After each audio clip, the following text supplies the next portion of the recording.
చక్రస్నానం విదే చక్రధారి చక్రస్నానం విదే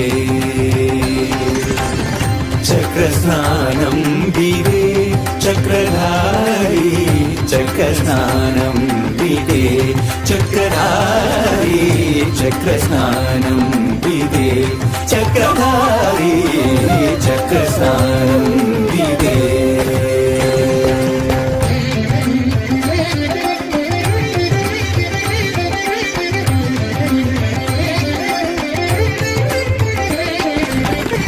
నక్రహరణుని విక్రముని నక్రహరణుని విక్రముని ఏడు కొండల పైన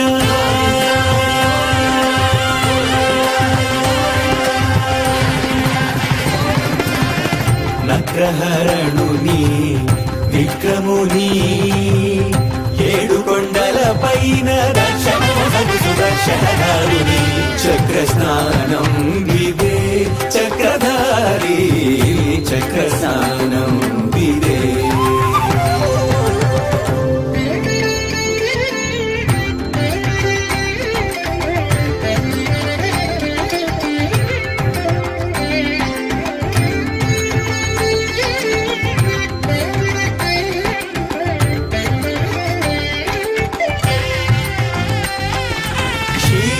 క్షీరాభిషయనునికి క్షీరాభిషేకము జలజాక్షనయనునికి జలకాభిషేకము క్షీరాభిషయనునికి క్షీరాభిషేకము జలజాక్షనయనునికి జలకాభిషేకము హర్యక్షదక్షునికి హరిద్రాభిషేకము శ్రీవత్సవక్షునికి శ్రీఫలాభిషేకము చక్రస్నానం విదే చక్రధారి చక్రస్నానం విదే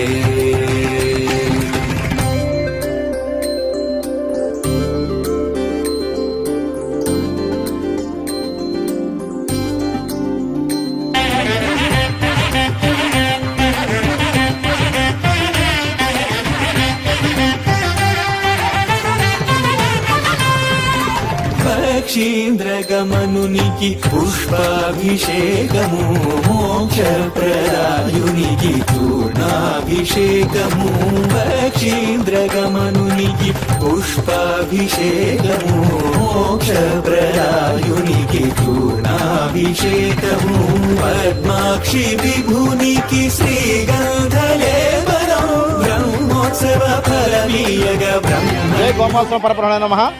కస్బాపెంటపాడు గ్రామంలో గల శ్రీ బైరాగమఠం నందు శ్రీరామనవమి వేడుకల్లో భాగంగా ఈ ఆఖరి రోజున శ్రీచక్ర స్నానం అత్యంత వైభవంగా భక్తిజన సందోహంతో చక్కగా గులాబీ పుష్పాల యొక్క పరిమళాల మధ్య కోనేరులో ఆ భగవంతుడు ఆ శ్రీరామచంద్రమూర్తి ఆ గోపాలస్వామి దయతో అందరూ కూడా భక్తులందరూ కూడా పుణ్యస్నానాలు ఆచరించారు. ఈ కార్యక్రమానికి అత్యంత వైభవంగా జరగడానికి కారణమైనటువంటి మా ప్రధాన అర్చక స్వామి శ్రీ త్రిలోచన్ దాస్ గారికి, అలాగే మా అర్చక స్వామి ఉప ప్రధాన అర్చక స్వామి పూర్ణానంద త్రిపాఠి గారికి, అలాగే మా యాజ్ఞిక బ్రహ్మ సుబ్రహ్మణ్యం గారికి, అలాగే భక్తులందరికీ కూడా నేను భగవంతుడి యొక్క ఆశీస్సులు ఎల్లప్పుడూ మెండుగా ఉండాలని, అలాగే మా తాడేపల్లిగూడ శాసనసభ్యుల వారి యొక్క ఆశీస్సులతో బొలిశెట్టి శ్రీనివాస్ గారి యొక్క ఆశీస్సులతో ఎంతో వైభవంగా శ్రీరామనవమి వేడుకలు జరుపుకున్నామండి. దీనికి మాకు సహకరించినటువంటి గ్రామ పెద్దలు శ్రీ తోటగోపి గారికి, అలాగే మిగిలిన గ్రామ పెద్దలందరికీ భక్తులందరికీ కూడా నేను ఈ సందర్భంగా కృతజ్ఞతలు తెలియజేసుకుంటున్నాను. ఇవాళ సాయంత్రం శ్రీ పుష్పయాగం కూడా జరుగుతుందండి. దానికి కూడా మహిళా భక్తులు మిగిలిన భక్తులందరూ కూడా ఇచ్చేసి 7 గంటలకల్లా ఇచ్చేసి ఆ శ్రీ పుష్పయాగంలో కూడా పాల్గొని ఈ యొక్క కార్యక్రమాన్ని విజయవంతంగా పూర్తి చేస్తే ఈ రోజుతో శ్రీరామనవమి వేడుకలు ముగుస్తాయని తెలియజేసుకున్నాను. జై శ్రీరామ్, జై శ్రీరామ్, జై శ్రీరామ్.